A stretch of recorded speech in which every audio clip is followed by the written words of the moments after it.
Imagine this. You've just woken up, but something is wrong. Terribly wrong. You try to blink, a simple, thoughtless action you've done millions of times, but you can't. Your eyelids are frozen open. Panic begins to bubble in your chest. At first, it's just a strange, dry sensation. Your eyes, usually lubricated with every blink, start to feel like sandpaper. Every tiny gust of wind, every speck of dust, is a direct assault. The world becomes a harsh, unfiltered glare. You try to force your eyes shut with your hands, but the moment you let go, they snap open again, staring, unblinking. Within hours, the real nightmare begins. The surface of your eyes, the cornea, starts to dry out completely. It feels like 1,000 tiny needles are piercing your vision. Red veins snake across the whites of your eyes, a gruesome map of your agony. Your vision blurs, not like needing glasses, but like looking through a frosted, blood-streaked window. The world you once knew begins to warp and distort. Sleep offers no escape. How can you sleep when you're forced to stare into the suffocating darkness, your brain screaming for a rest it can't have? The psychological toll is devastating.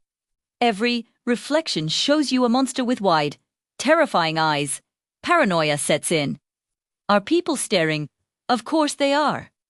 You look inhuman. You start seeing things in your peripheral, vision shadowy, figures that dance just at the edge of sight, products of a mind and eyes that are breaking down. Days turn into a hazy, excruciating eternity. The lack of blinking has allowed bacteria and debris to fester. A thick, yellowish haze covers your pupils. Ulcers begin to form on your corneas, eating away at your sight. The pain is a constant, throbbing torment that eclipses all other thoughts. Soon, the light fades entirely, plunging you into a permanent, painful blindness. You're trapped in your own mind, left with nothing but the memory of sight and the unceasing agony of eyes that can never close. Your eyes start to water, they burn, and you just have to give in and blink. But what if you couldn't? What if, starting right now, you never blinked again? Let's explore this weird and slightly uncomfortable thought experiment. First things first, your eyes would get incredibly dry. Blinking is your body's natural way of cleaning and moisturizing your eyeballs. Each blink spreads a thin layer of tears across the surface, which contains oils, mucus, and water. This tear film keeps your vision clear and your eyes healthy.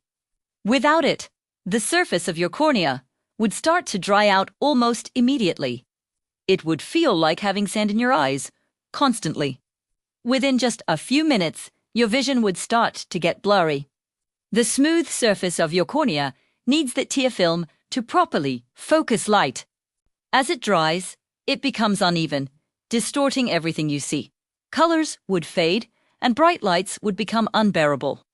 Your eyes would turn bright red as the blood vessels on the surface become inflamed and swollen, desperately trying to get more oxygen and nutrients to the struggling cornea. But it gets worse. Alors, without the protective tear film, your eyes are defenseless against dust, pollen, and bacteria. Every little particle in the air would stick to your eyeball, scratching the surface. This opens the door for nasty infections. An ulcer could form on your cornea, which is as painful as it sounds. This could lead to permanent scarring and, in the worst-case scenario, total blindness. Long before you go blind, though, the pain would be excruciating. The nerves in your cornea are some of the most sensitive in your entire body. The constant dryness, inflammation, and scratching would send non-stop pain signals to your brain. You wouldn't be able to think about anything else. So, while it sounds like a weird superpower, not blinking would actually be a complete nightmare. So, next time you blink, be thankful. It's a simple, automatic action that keeps your world clear, comfortable, and colorful. Let's all take a nice, long blink together. Ah, much better.